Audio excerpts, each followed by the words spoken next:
আজকে এই ভিডিওটা না দিলেই নয়, কারণ আছে, ভিডিও শেষে গিয়ে বুঝতে পারবে। মানুষটা হচ্ছে যে মানুষটাকে নিয়ে গোটা ওয়াইটি ছিঁড়ে খাচ্ছে, ভাবছে শেষ করে দেবে, ধমড়ে মুচড়ে দেবে। সেই মানুষটার জার্নি শুরু হয়েছে প্রায় 2-2.5 বছর বয়স থেকে।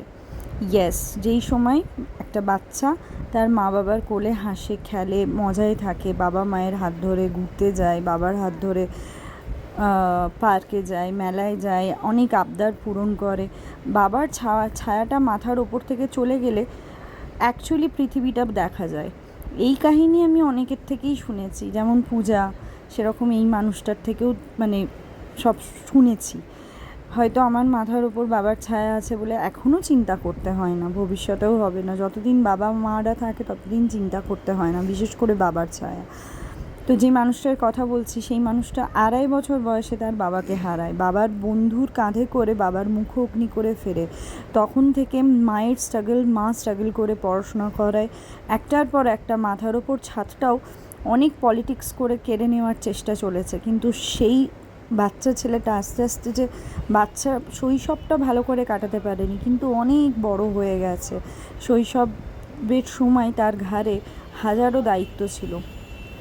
তো সেই মানুষটাকে যে ভেঙে ফেলার, তাকে মিটিয়ে দেওয়ার যে নোংরা চক্রান্ত করা সবসময় হচ্ছে, সেটা বারবার দেখি আর অবাক হয়ে যায়। যে কিন্তু ওই মানুষটি অবাক হয় না, বিকজ মানুষটা নিজের রক্তের সম্পর্কেদের পাল্টি খেতে দেখেছে, পিঠের পেছনে ছুরি ভোগাতে দেখেছে। তার কাছে সোশ্যাল মিডিয়ায় এই সমস্ত ছোটোখাটো মানুষরা কি আছে? ইয়েস, সঞ্জয় দা। সো কংগ্র্যাচুলেশন সঞ্জয় দা, এই ভিডিওটা আমি এইভাবেই দিলাম বিকজ তোমার 20,000 হয়ে গেছে। মেরুদণ্ড সোজা রেখে সত্যির পথে থেকে প্রাউড অফ ইউ। তুমি এইভাবে এগিয়ে যাও, অনেক কিছু করো, আর নিজের জায়গায় নিজে শক্তভাবে দাঁড়িয়ে থাকো। জানি হয়তো সবসময় তোমার পাশে গিয়ে দাঁড়িয়ে উঠতে পারি না, কিন্তু সবসময় তোমার সাথে থাকি, তোমার পাশে থাকি। তুমি যেই সিদ্ধান্ত নাও, সবসময় তোমার সিদ্ধান্তে তোমার পাশে আছি, থাকবো, আর ছিলাম, আছি আর থাকবো। কংগ্র্যাচুলেশন, বাই।